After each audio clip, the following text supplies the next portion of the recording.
So hello everyone, first of all I welcome you all to my YouTube channel that is English with साहिल मिश्रा।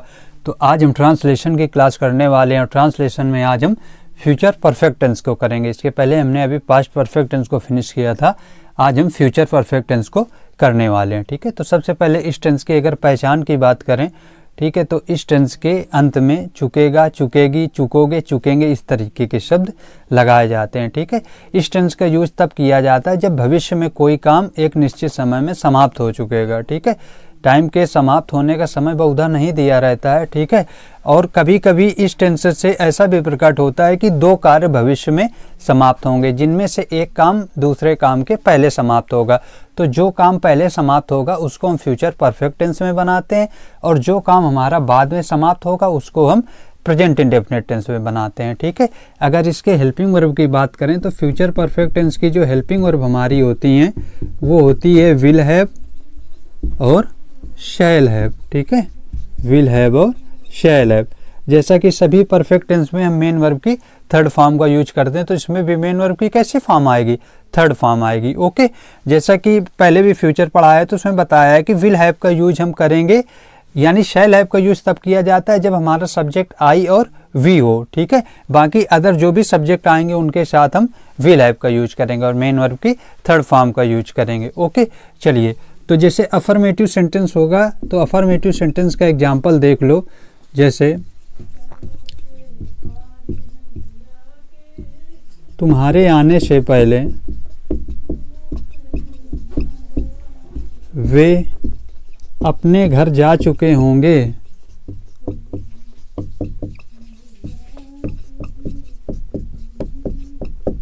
तुम्हारे आने से पहले वे अपने घर जा चुके होंगे। ठीक है, अब देखो यहाँ पे दो कामों का वर्णन है, एक तो ये काम, एक ये काम। अब इसमें देखेंगे जो काम हमारा पहले हो रहा हो। ठीक है, तो तुम्हारे आने से पहले वे अपने घर जा चुके होंगे, ये काम पहले हो रहा है तो इसको हम पहले बनाएंगे, किसमें? फ्यूचर परफेक्ट में। ठीक है, तो इसका सब्जेक्ट क्या है? दे। अब दे के अकॉर्डिंग क्या लगेगा? Will have. ठीक है, क्योंकि आई और वी के साथ ही शैल हैव लगता है, बाकी के साथ विल हैव, तो दे विल हैव। ठीक है, अब इसका मेन वर्ब देखेंगे, वे अपने घर जा चुके होंगे। ठीक है, तो दे विल हैव गॉन। गो का थर्ड फॉर्म क्या होता है? गॉन। ठीक है, गो, वेंट, गॉन, तो दे विल हैव गॉन। अब कहाँ? अब देखो, दे के अकॉर्डिंग अपने की अंग्रेजी क्या आएगी? यहाँ का सब्जेक्ट दे है, तो दे के अकॉर्डिंग इसका पजेसिव क्या बनेगा? दियर। तो they will have gone there home. ठीक है, अब क्या लगाएंगे?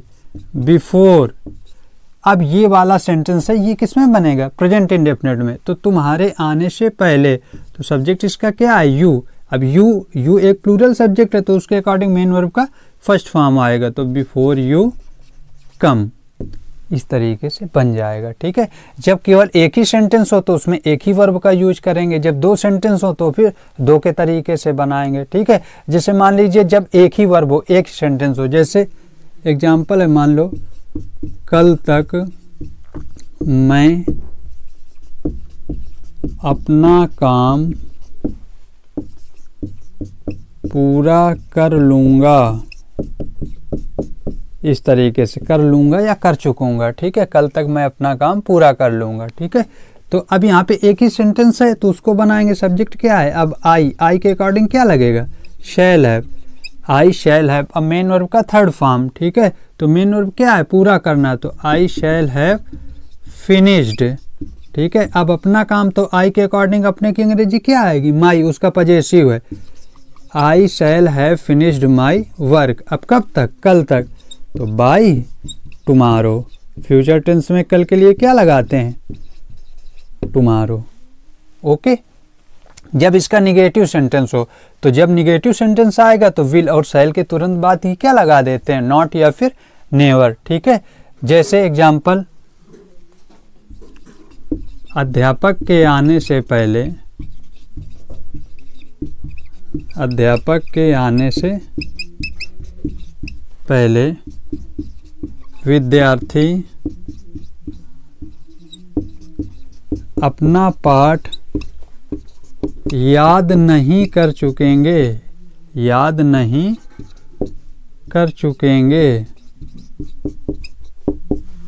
इस तरीके से लिखा गया है। ठीक है, अब यहाँ पे देखेंगे पहला कौन सा काम हो रहा है। तो थोड़ी देर के लिए जैसे मैंने पास्ट परफेक्ट में बताया था कि पहले जो काम हो रहा है उसको पता करने के लिए आपको थोड़ी देर के लिए सोचना है कि इसमें नहीं लगा हुआ है। ठीक है, तो नहीं है तो पहले कौन सा काम हुआ है, अध्यापक के आने से पहले विद्यार्थी अपना पाठ याद कर चुके थे, यही काम पहले हो रहा है। तो इसको हम बनाएंगे फ्यूचर परफेक्ट में। ठीक है, तो कैसे बनेगा, द स्टूडेंट्स, अब इसके अकॉर्डिंग हेल्पिंग वर्ब क्या आएगी, विल हैव। ठीक है, अब मेन वर्ब क्या है, याद करना। तो लर्न का थर्ड फॉर्म क्या होता है, learnt. The students will have learnt. अब यहाँ स्टूडेंट्स के अकॉर्डिंग अपने की अंग्रेजी क्या आएगी, प्लूरल सब्जेक्ट है तो their. The students will have learnt their lesson. अब क्या लगाएंगे, बिफोर। ठीक है, अब ये काम बाद में हुआ है तो इसको प्रेजेंट इंडेफिनिट में बनाएंगे। ठीक है, बिफोर द टीचर।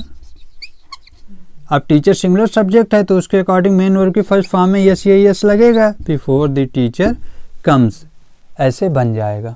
ओके, चलिए अब इसके इंट्रोगेटिव सेंटेंस की बात करते हैं। तो इंट्रोगेटिव हमारे दो तरह के होते हैं। एक तो होते हैं जो हिंदी में क्या शब्द से शुरू होते हैं, जिनको जब हम बनाते हैं तो सबसे पहले हेल्पिंग वर्ब यानी विल या शैल लगाएंगे, फिर सब्जेक्ट, उसके बाद हैव आएगा। ठीक है, ये याद रखना, विल हैव पूरा आगे नहीं आएगा, केवल विल या शैल ही आगे आएंगे, उसके बाद सब्जेक्ट और फिर उसके बाद हैव लगेगा। अगर नॉट है तो फिर सब्जेक्ट के तुरंत बाद नॉट आता है, पहली सहायक क्रिया के बाद ही नॉट का यूज कर दिया जाता है। ठीक है, चलिए जैसे एग्जाम्पल देखो,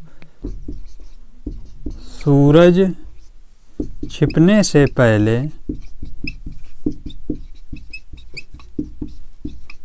वे खेत जा चुके होंगे।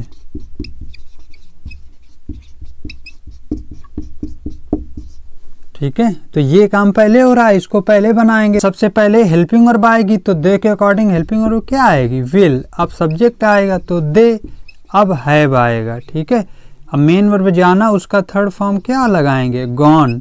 अब कहाँ, टू द फील्ड। ठीक है, तो will they have gone to the field. अब बिफोर, अब ये वाला सेंटेंस बनेगा प्रेजेंट इंडेफिनिट में, तो बिफोर द सन।